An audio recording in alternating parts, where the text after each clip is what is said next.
မြတ်စွာဘုရားကဟောထားတာရှိတယ်ဗုဒ္ဓနုတ္တိဘာဝနာဘာကြောင့်အမြတ်ဆုံးဖြစ်ရတယ်လဲသင်္ကုတ္တရပါဠိတော်မှာဧကဓမ္မောဘိက္ခွေဘာဝိတောဒီတဘာဝတရားတစ်ခုမိမိတဏ္ဍာမှာဖြစ်စေမယ်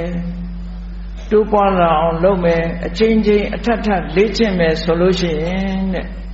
ဟောဒီအကျိုး၅မျိုးရလာနိုင်တယ်အကျိုး9မျိုးရလာနိုင်တယ်အဲ့ဒီတစ်ခုသောတရားဆိုတာဘာလဲလို့ဆိုရင်ဗုဒ္ဓနုတ္တိပဲမြတ်စွာဘုရားရဲ့ခုံကြီးတွေအမှတ်ရနေတဲ့တတိအဲ့ဒီအမှတ်ရနေတဲ့တတိကိုမိမိတဏ္ဍာမှာစပြီးဖြစ်အောင်လုပ်ဖြစ်လာလို့ရှိရင်လည်းပဲထပ်တလဲလဲဖြစ်အောင်လုပ်အဲ့ဒါဘာဝနာပဲထပ်တလဲလဲဖြစ်အောင်လုပ်လာလို့ရှိရင်ရရှိနိုင်တဲ့အကျိုးကတာမန်လောကီအကျိုးတွေမဟုတ်ဘူးခုနကအကြောက်ပြေယုံတယ်မဟုတ်ဘူးကောင်းကျိုးချမ်းသာတွေရယုံတယ်မဟုတ်ဘူးလောကမှာလူတိုင်းလက်လန်းမမီနိုင်တဲ့ဖယားပွဲမှသာတွေးရှိနိုင်တဲ့အကျိုးတရားမျိုးတွေကိုရနိုင်တယ်။ဘာတွေလဲဆိုဗုဒ္ဓနုတ္တိကိုပွားလို့ရှိရင်တဲ့ဧကန္တနိဗ္ဗိဒါယသံဃာဝဆင်းရဲကြီးကညီးငွေလာပါမယ်တဲ့ဟောတာဖြစ်ထောင်ဖြစ်ခဲတဲ့အကျိုးတရားတစ်ခုပဲနော်ဧကန္တနိဗ္ဗိဒါယတကယ်တန်တရားကြီးဘဝကြီးကိုညီးငွေလာတဲ့စိတ်တွေပေါ်လာစေနိုင်တယ်။ဘာဖြစ်လို့လဲမြတ်စွာဘုရားကိုယ်တိုင်ကဘဝကိုညီးငွေတဲ့ပုဂ္ဂိုလ်ကိုနောက်တစ်ခုကဘာလို့ဆိုရင်ဝိရာဂဘဝကြီးကညီးငွေသွားတယ်လို့ဘဝကြီးပေါ်မှာတွေ့တာမှုတွေလည်းပဲပြတ်သွားမှာပါ။ခုချိန်မှာတွေ့တာလူတွေကပထမဘယ်သူတွေ့တာလဲကိုယ့်ဘဝကိုမတွေ့တာဘူးလားကိုယ်ဘဝကိုတွေ့တာလို့ကာဘာများဖြစ်မလားဆိုပြီးတော့နောက်ထပ်ဘဝတစ်ခုရှာပြီးတွေ့တာပြန်တယ်နော်ကိုယ်ဘဝကနေသူ့ဘဝတစ်ခါသွားတွေ့တာပြန်သူ့ဘဝကနေပွားလာလိုက်တဲ့ဘဝတွေကမနေဘူးဟုတ်ကဲ့လူတွေရဲ့သဘာဝကိုစဉ်းစားကြည့်ပထမဆုံးလူပြေရောက်လာတော့ကတစ်ယောက်ထဲလားနှစ်ယောက်လားအမွာဘူးတွေကြတော့ဘယ်လိုလုပ်တယောက်ထဲတော့တယောက်ထဲပဲဟုတ်လားဒါဇေယပေါ်ဆုံးတယ်လို့ဆုံးတာပါလာတော့ကတော့တယောက်ထဲလာတာပဲဟုတ်ကဲ့လားတယောက်ထဲလာတယ်ကိုယ့်ဘဝလေးကိုတွေ့တယ်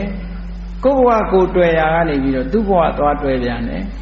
အဲ့ဒီသူ့ဘဝတွေ့ရာကနေပြီးတော့ဘဝတွေတွေ့စရာတွေများလာပစ္စည်းဥစ္စာတွေ့စရာတွေများလာတယ်ပိုင်ဆိုင်တဲ့ပစ္စည်းတွေတွေ့စရာတွေများလာတယ်ဆွေတွေမျိုးတွေတွေ့စရာတွေများလာတယ်ဟုတ်ကဲ့လားအတွေ့အတာတွေကအလွန်များလာအဲ့ဒီလိုအတွေ့အတာတွေကိုဖြတ်ထောက်ဖြစ်ချင်လို့ရှင်ဘာလို့မလဲဗုဒ္ဓနုတ္တိပွားပါတဲ့နော်ဗုဒ္ဓနုတ္တိပွားခြင်းဖြင့်အတွေ့အတာတွေဖြတ်ထောက်နိုင်ပါတယ်တဲ့ဝိရာခာယနောက်တစ်ခုကနိရောဓာယလောကမှာလူတွေကဒုက္ခတွေကြုံတွေ့နေကြအကြုံတွေ့ရတဲ့ဒုက္ခတွေငြိမ်းသွားခြင်းဘာလို့ဗုဒ္ဓနုတ္တိပဲပွားပါတဲ့ဟောဒုက္ခတွေကိုလည်းငြိမ်းသွားစေနိုင်တယ်တဲ့ဒီဗုဒ္ဓနုတ္တိကဘုရားကိုအာယုံပြုတယ်ဆိုတဲ့အကြည့်မြတ်စွာဘုရားဟာဘဝမှာအတွေ့အတာရှိသေးလားရှိပါဘူးဘလောက်အားကြကိုလည်းအားကြဘုရားတောင်တွေ့တာမရှိဘူးငါလည်းတွေ့တာလို့မကောင်းဘူးဆိုဟောအားကြလို့ရတာပေါ့နော်နောက်ဘုရားမှာအတွေ့အတာမရှိလို့ဒုက္ခတွေကလည်းပဲချုပ်ငြိမ်းသွားသလိုချုပ်ငြိမ်းသွားတဲ့ဂုဏ်တွေကိုအာရုံပြုလိုက်တဲ့အခါကိုလည်းချုပ်ငြိမ်းခြင်းလာတယ်ပေါ့အဲ့ဒါကြောင့်မလို့နိရောဓာယဒုက္ခတွေချုပ်ငြိမ်းသွားဖို့အတွက်လည်းပဲဟောဒီ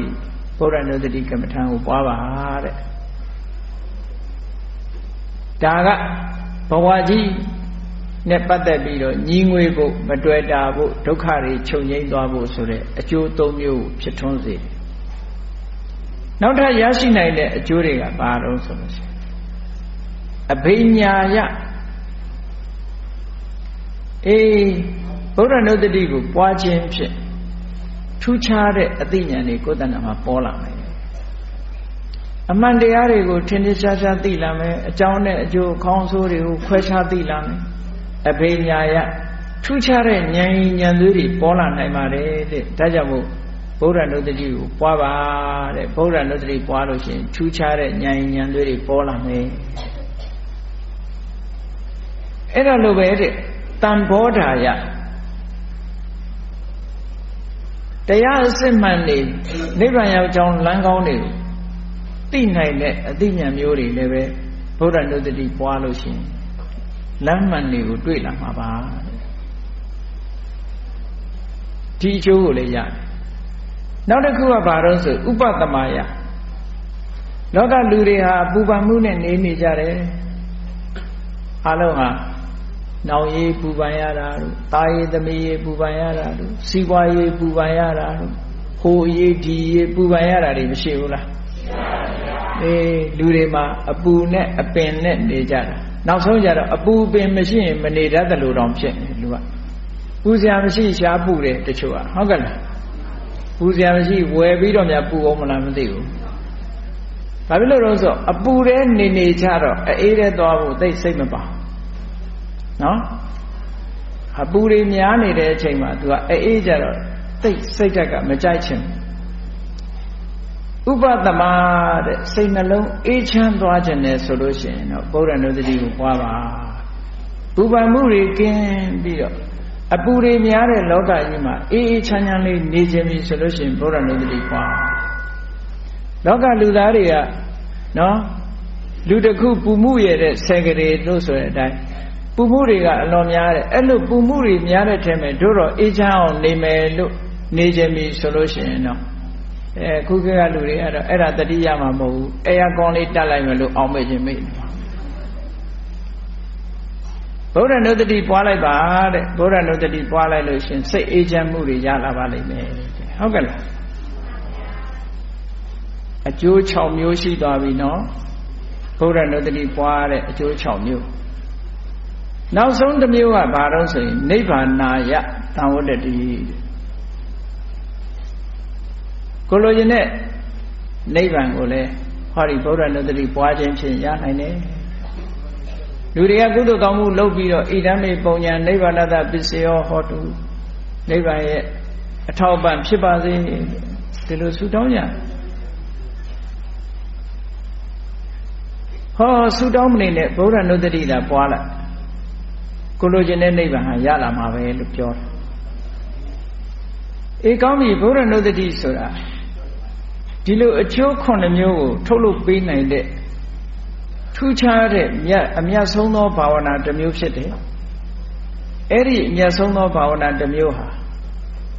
ဘုန်းကြီးတို့ရဲ့လက်ရှိဘဝအမတန်မှပွားများတဲ့